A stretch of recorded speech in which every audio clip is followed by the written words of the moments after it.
Today I am going to recite a poem based on our Mother Nature, written by Trisha Prasad.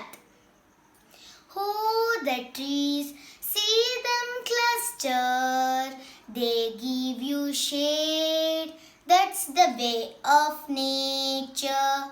They feed you at the right time, and they feed you with the right things. That's the way of nature. The earth rotates around the sun. It causes day and night all long. That's the way of nature.